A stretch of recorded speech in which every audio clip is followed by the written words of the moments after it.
Hello. Here we are in session 3. I'm going to give an overview of all the work we're going to be doing until the end of January. And this session starts December 4th and ends January 19th. And here we go. So this is meant as an overview of the whole workflow.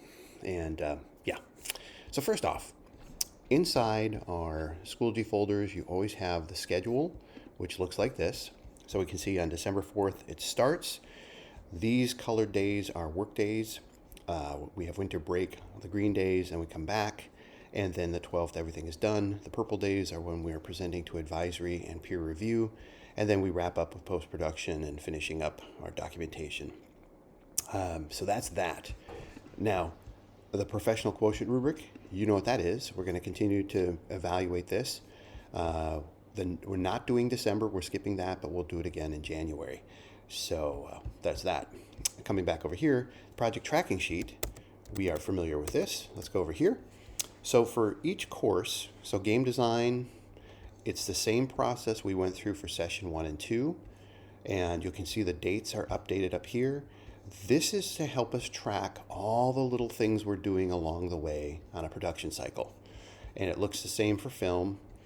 There's slight differences depending on each course, but the process is very similar. So again, we're checking these things off, and I have date stamps at the top to kind of help us guide through the process.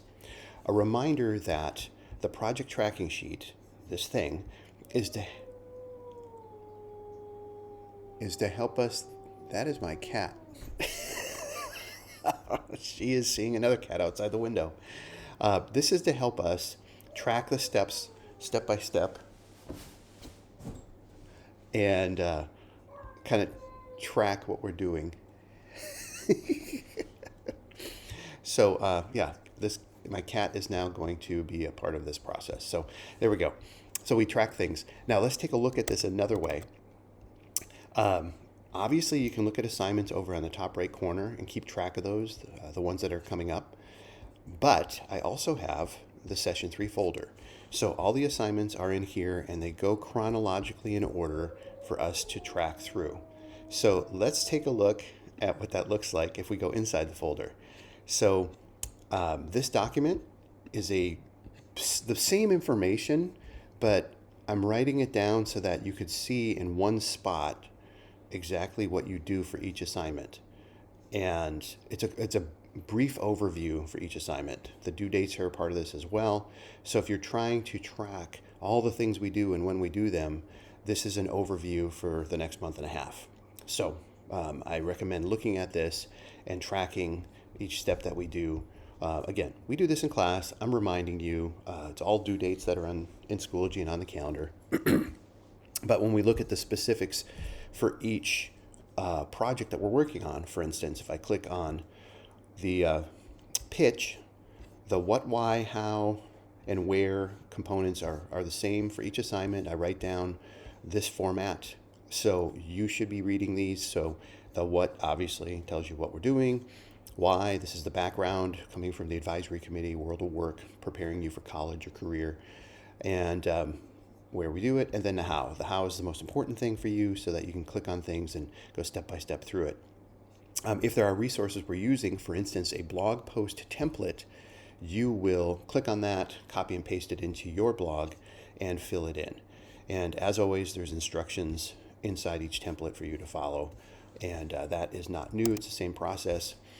So again, reminding you that that is kind of how we move through. Other tools we'll be using, we will still be using Trello. And we have the music machine for School of Rock students that'll be working on that this session. That's new-ish. But the game production, film production, workflow for our teams, I'll clone a board and put you into this, and you'll then build up all the components you need to do. So that's all part of our workflow. So that is an overview of all the things we're going to be doing. And what I recommend you do is look into these things. If you get stuck or you're not quite sure, always read the stuff in Schoology first. Look at the resources that are built for you inside Schoology, and keep track of things that way. Also, your teams are very supportive in helping, and this kind of sums up all the things we'll be doing for session 3. Same stuff, just repeating it again. And there are some exceptions with little things along the way, but I'll talk to each class about that when we get to those components. And that's an overview of session 3.